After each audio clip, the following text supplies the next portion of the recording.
So, y'all, the other day I was over here talking to me and God, and I'm like, yo, people can smell when you got some new energy around you.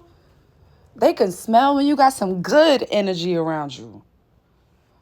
Listen, when God starts to take you away from your old ways of thinking, old people, old environments, boy, they can tell, they can smell it.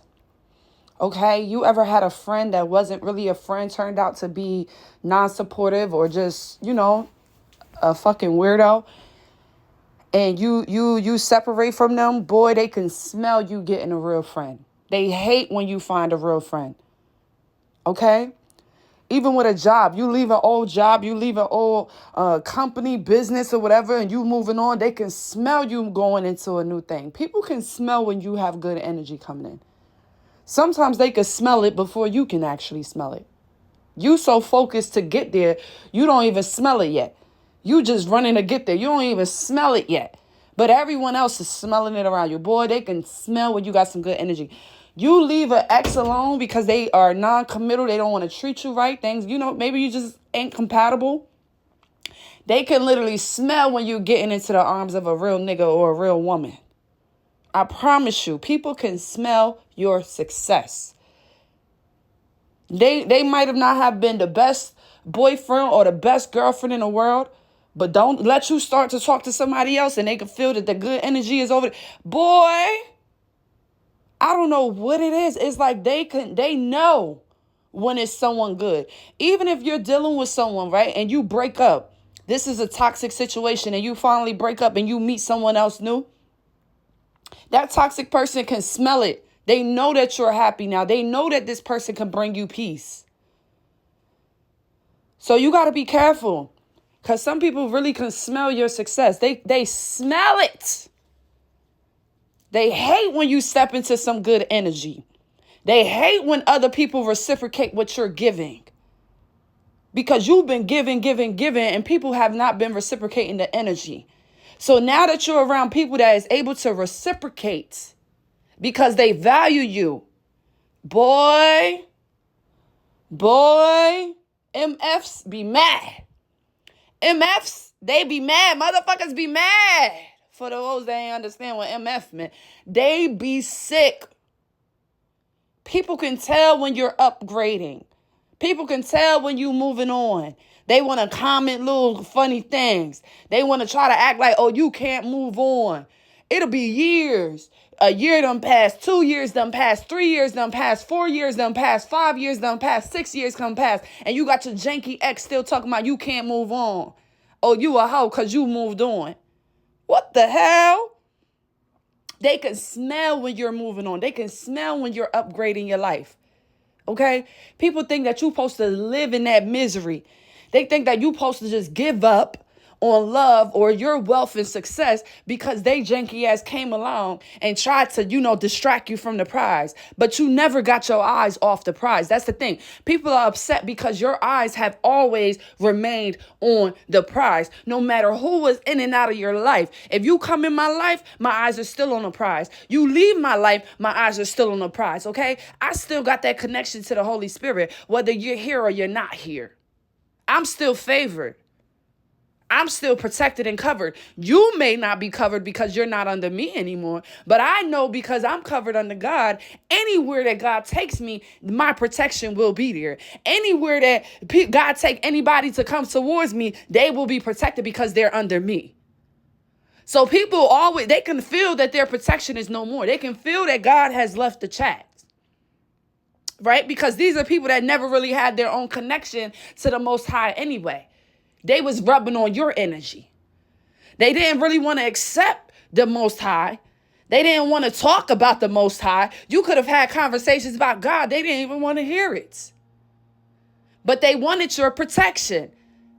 As long as you believed in God and you prayed, they knew that they was protected. Now that you have removed yourself from these people, boy, oh boy. Boy, oh boy, mother freakers are scared. Because they know the protection is gone. God will let anything happen to them because some of them need to learn these lessons. So a lot of them are in karmic cycle after karmic cycle after karmic cycle after karmic lesson after karmic lesson after karmic lesson, because you're not there to stop them or give them any holy advice to tell them, hey, don't do that. That protection is gone. It's no more little birdie said this and little birdie said that. You got to actually live in that and then get sick of your shit and start doing the shadow work to heal. A lot of people were trying to maneuver around it because they had you in their life. So as long as you are protected by the Most High, anything around you will be protected. And this is why you got to be careful with who you protect. This is why you got to be careful with who you bring into your circle, who you exchange your energy with, because they can be protected because of you, because of your spirit. All right? Boy, people can tell when you got some good energy, bro. An ex hate to see a good man coming your way. An ex hate to see a good woman coming your way. They couldn't do what they needed to do for the relationship, and they got the audacity to have some type of, feel some type of way because you done moved on. Motherfuckers ain't want to treat you like the real friend that you was. They ain't want to honor you and support you and respect you, right? They always wanted to crack jokes. Make you feel like the clown, like you was the black sheep looking stupid, feeling awkward. And now that God has blessed you with real friends that actually honor and respect you, they are mad. They can feel it. People don't be as slow as they look. I know they be looking fucking slow. They don't be as slow as they look, nor they act. Motherfuckers do that shit for show. They do it because they know you're going to help them. If you acting retarded or slow and you know your teacher going to come and give you all the answers, shit, it sound like a good plan to me. Because then you get to pass the test. Win-win. So some people is okay with dumbing themselves down to get around you so that you can help them get to where they need to be. Which means dumbing themselves down, acting like, oh, I don't know what God is. Who's God? Oh, I don't know how to pray. Oh, I never heard about that. Oh, I never know. Oh, what? Huh? I just keep getting in these situations. Oh, help me, help me. And then now you're helping them. Now you're praying over them. Now you're guiding them when they have all the guidance they already need. Listen, people are tricksters out here. And if you're able to get tricked, bitch, you're a kid. If you're able to get clowned, then bitch, you belong in the circus. Don't get tricked out here with these folks. And don't be joining people's circus, voluntarily or involuntarily. Pay attention to who is presenting themselves to you. I don't care if you've been with this person for years. I don't care if you've known these friends, family members for years. We grow every year, every day. So you need to always check in and make sure that you guys are on the same thing. You guys are equally yoked. You cannot be all about God, a believer in God, having serious faith, and then you're best friends with someone that doesn't believe in shit. Iron sharpens iron. This person will never be able to sharpen you. This person will never be able to fill you up. This person will never give you the encouragement that you need. Never, because they don't even have that. They missing that connection with the Holy Spirit. God is not in them. People love to talk about God as he's this man in the clouds, but understand God is within. Sometimes it's easy for me to see if there's a God in you because of how you carry yourself, how you show up to the world, how confident you are, how secure you are within yourself, how serious you are about your goals and your mission. This is how you can tell who's of God. Sometimes, how honest you are. Are you a real human being? Are you sympathetic? Can people come and talk to you? Can you heal us? Excuse me. Are you charitable? Do you help out when you can? Do you give back when you can? If you can't give financially, do you give spiritually? Do you give mentally? This is how I can tell if you have God in you. You know, some people I can have a conversation and I can know who's operating your spirit. It really don't take, listen, those that have an ear to hear and those that have eyes to see, it does not take us that long to be able to say what God is in you. I promise. If you're very, very insecure and shy and you scared to put yourself out there to really step into your power and show the world your goals and dreams and visions, baby, God ain't really operating in you. You know, some people ain't really I can have a conversation and I can know who's operating your spirit. It really don't take us that long to be able to say what God is in you. his ideas and what he wants you to do might be in your mind, but you not actually putting your foot forward towards it. God ain't really operating. You don't have the system operating in you. The Holy Spirit is not actually operating. It's not actively operating in you because you're not actively doing it. You're not actively being who God needs you to be. You get what I'm saying? So a lot of times people will hate you or despise you because they see the God in you. No matter if they're in your life or out of your life, you still have a plan. You still have a mission, okay? Your relationship with God never changed. You actually probably learned to trust God more because he probably was guiding you to get away from certain places, things, and people. You get what I'm saying? So actually, your relationship probably deepened with God. People know when you got good energy. They know when you're getting treated with the way that you should be treated. They know when you're getting the love that you deserve. They do. And sometimes they may not say anything. And sometimes they might have a lot to say. Oh, she a hoe. She moving on already. Oh, you supposed to be worried about your kids. Oh, this, oh, that. It's like you can't move on, never. You supposed to just be stuck on their ass. It ain't that much to be stuck on. If somebody didn't treat you right or help you with fulfilling your mission on earth, what is there really to be stuck on? Bitch, you ain't glue. It's nothing to be stuck on. But these insecure men or friends who feel some type of way that you're able to move along and move forward from them, they will try to do this. We have many examples of that. People move on and find better. And you got the bitter ex or the bitter friends talking about, yeah, this bitch wasn't loyal. Oh, yeah, they just moved on. Oh, they didn't even get a coochie arrest. And it's been 2 years. It's been 3 years. It's been 5 years. People think that you're supposed to be sitting in that when they didn't give you anything to really be sitting on. If anything, they're still messed up about you because all the good that you brought into the relationship, all the God that you brought into the relationship, you boosted their confidence. You helped them because of the God in you. So, of course, they're stuck on you for years and years and years. But what exactly would you be stuck on if someone was not filling you up? Please.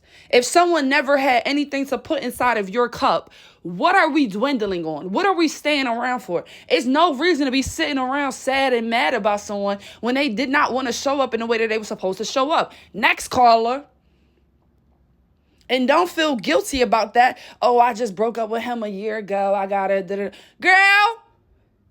Or sir, get your ass back out there so you can find your true divine counterparts. Don't let nobody guilt trip you into thinking that you supposed to be healing for years and years and years. Bitch, you probably already healed. It wasn't that much for you to dwindle on. That's what I want y'all to understand. This man was abusive. This man wasn't doing shit for you. This man was giving you scrubs and crumbs. What are we dwindling on? Go get your hair done. Go get your nails done. Get your hair cut. Go get an outfit, bitch. You should be ready to go back outside within 5 months. 6 months, maybe half a year. But bitch, what are we dwindling on if somebody really wasn't helping you? If your job is not meeting the requirements that you need to pay your rent, either you're going to get another job or a second job or your ass getting evicted. Which one?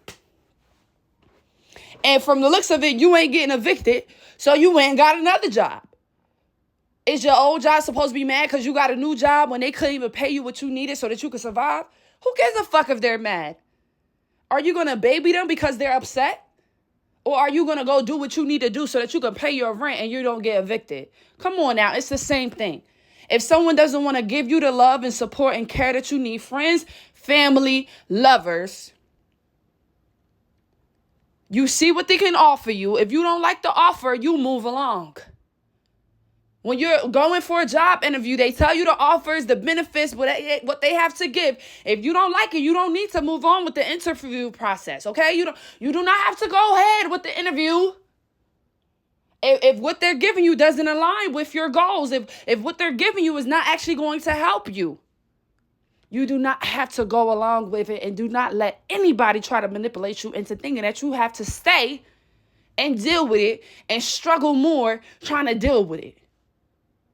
Instead of just leaving it alone completely and moving on by faith, waiting until God bringing that right opportunity, that right person, whatever it is, that will actually match your criteria or beat it. Sometimes if we really pay attention and stay focused on God, they will not only meet your expectations, but they will beat them. You'll get way more than you ever could imagine. But you got to keep going. You got to keep going, bro. It's so funny how people could smell when you got good energy. They could smell when you done upgraded. They could smell when you don't need them no more because God done brought in the right resources and people that you actually need. Don't get gaslit into thinking that you have to stay into something that you have prayed and so hard to get out of.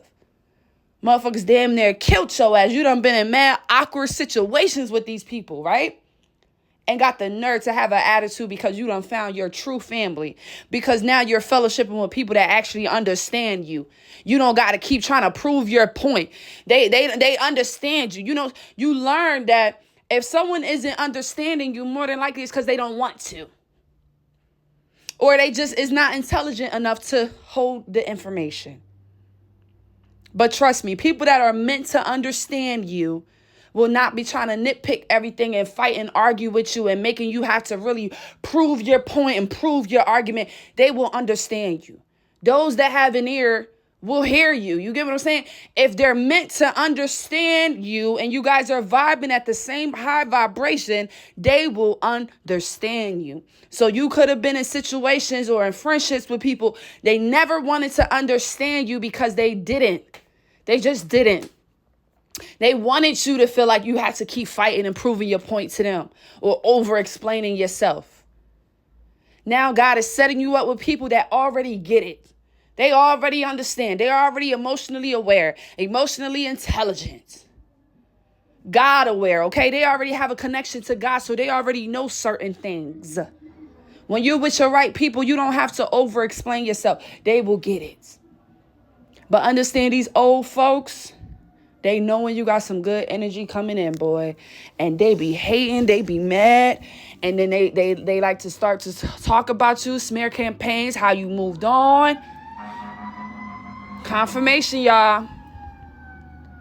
They want to talk shit about how you moved on. Oh, she was just saying she in love with me. Or he was just saying he in love with me. And well, bitch, you ain't giving me enough to hold on to. If I'm the only person in love and you not in love, eventually that love is going to disappear because it was false anyway. I can't love you and you hate me. That's bullshit. So once the love is not reciprocated, it's no love. So you didn't reciprocate the love. How do you expect me to still be in love with you? It don't work like that. Or think I was in love with you. It don't work like that, baby. If the energy is not matched, it's going to be an imbalance. The scales is going to tip somewhere somehow, bitch. You ain't going to get that same thing forever and ever, you know? So, again, I'm not even going to name some people, but we even have celebrities that we have seen that go through this. They're with someone is cheating, disloyal, and it's crazy. Like, you cheated. Or you went against our commitment, and then you got the nerve to try to have something to say, you know? And then they upgrade or whatever, they go find someone else who actually understands them and want to understand them. And then you have the bitter ex or baby daddy or baby mama that won't let them go. Oh, you a hoe? Oh, I'm going to pass him the ball. Bitch, you ain't never had the ball to pass it, hoe. I been let that go. Y'all been not together. You talking about you passing the ball. Y'all been not together. You don't even have it in your position to pass it. You're not even in the field. Bitch, you ain't even on the game. You barely on the bench. You barely even got picked to be drafted. Talking about some you passing the ball. Nigga, you not even in the game.